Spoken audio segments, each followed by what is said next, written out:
Hello, welcome to another project update. So today I did two things. So the first thing I did is I got the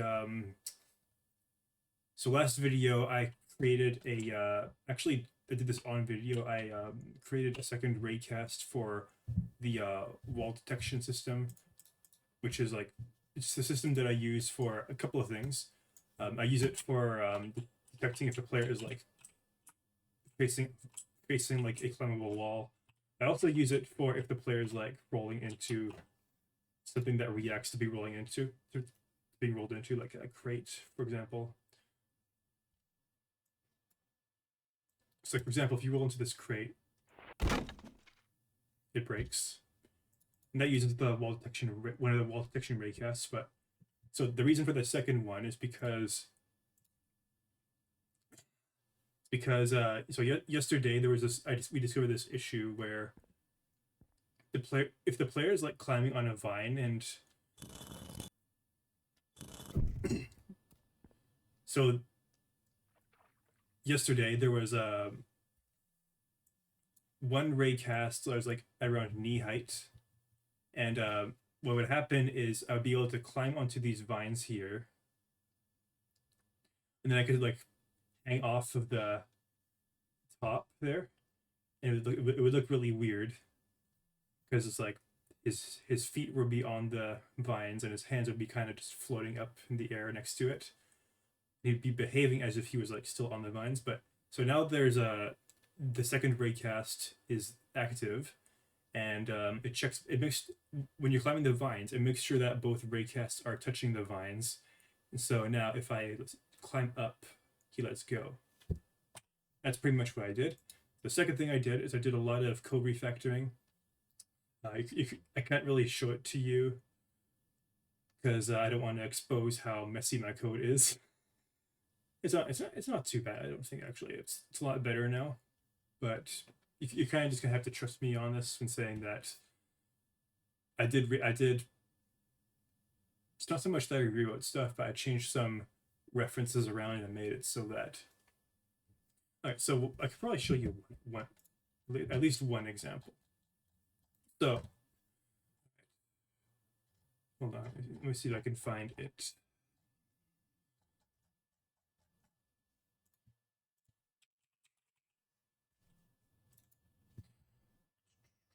No, that's not it. Okay, so in the global data script, I always have a reference to the the player, the protag player. Is public and static, so it's always accessible from pretty much any script at any time. This is very useful in writing a lot of stuff, but it does mean that I have to type GlobalData.player every time I want to access the player and like call a function on him. But now what I've done is I've gone to this so all of my so the player is got like a state machine system where depending on what exactly is going on,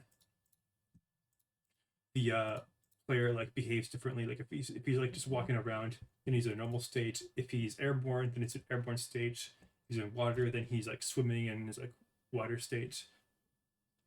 And like, different animations play for different situations. If he's climbing on vines, he's on wall climb state. Sorry about that. What I've done is I made it so that the player state class, which is like the base class, which inherits node,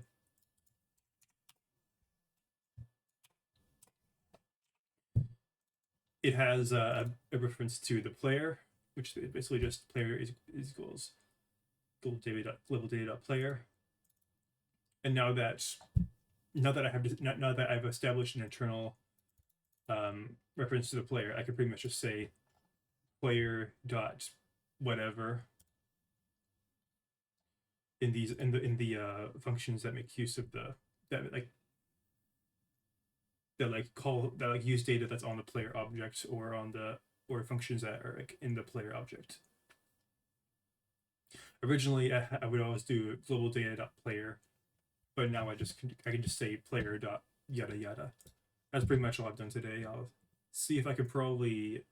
I think tomorrow what I'll probably do is I'll actually. I've been kind of putting this off, but there's a lot of broken stuff in the dungeon. I think yesterday I made these cool little. I did some level design stuff. Not really level design, but like just kind of making things look a little bit prettier. I got these god rays things. I think that's what they're called.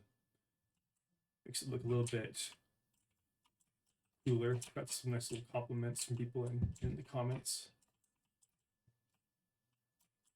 Yeah.